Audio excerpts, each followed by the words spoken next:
கோவை மாநகரை பொறுத்தவரை பொழுதுபோக்கிற்கு பொதுமக்கள் மால்கள் மற்றும் திரையரங்குகளை சார்ந்து இருக்க வேண்டியுள்ளது.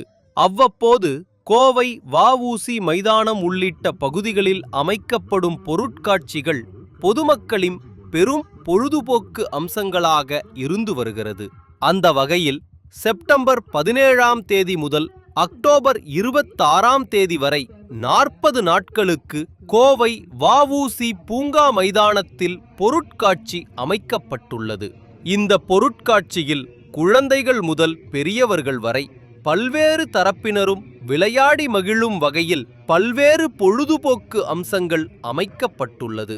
குறிப்பாக நயாகரா நீர்வீழ்ச்சி, ஸ்னோலேண்ட், கடல் தேவதைகளின் சாகசம் ஆகியவை பொதுமக்களை வெகுவாக கவர்ந்து வருகிறது.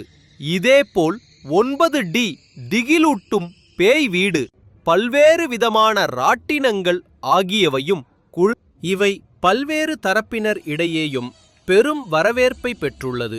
இது மட்டும் இன்றி பொதுமக்கள் உண்டு மகிழ பானிபூரி, டெல்லி அப்பளம், ice cream, cool drinks, Madurai jigarthanda போன்ற 20க்கும் மேற்பட்ட பல்வேறு வகையான உணவு வகைகள் விற்பனை செய்யும் அரங்குகள் அமைக்கப்பட்டுள்ளது.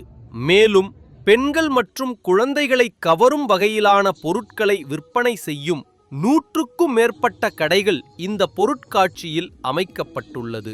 மாலை 3 மணி முதல் இரவு 10 மணி வரை இந்த பொருட்காட்சி பொதுமக்களின் பார்வைக்காக திறக்கப்பட்டு இருக்கும். 100க்கும் மேற்பட்ட அரங்குகளில் பல்வேறு விதமான பொழுதுபோக்கு அம்சங்கள் அமைக்கப்பட்டு இருப்பதால் பொதுமக்கள் ஆர்வத்துடன் இதனை பார்வையிட்டு வருகின்றனர். 40 நாட்கள் மட்டுமே இந்த பொருட்காட்சி நடக்கும் என்பதால் பொதுமக்கள் வார விடுமுறை தினம் மட்டுமின்றி வார நாட்களிலும் இதனை கண்டுகளிக்குமாறு பொருட்காட்சி ஏற்பாட்டாளர்கள் அழைப்பு விடுத்துள்ளனர்.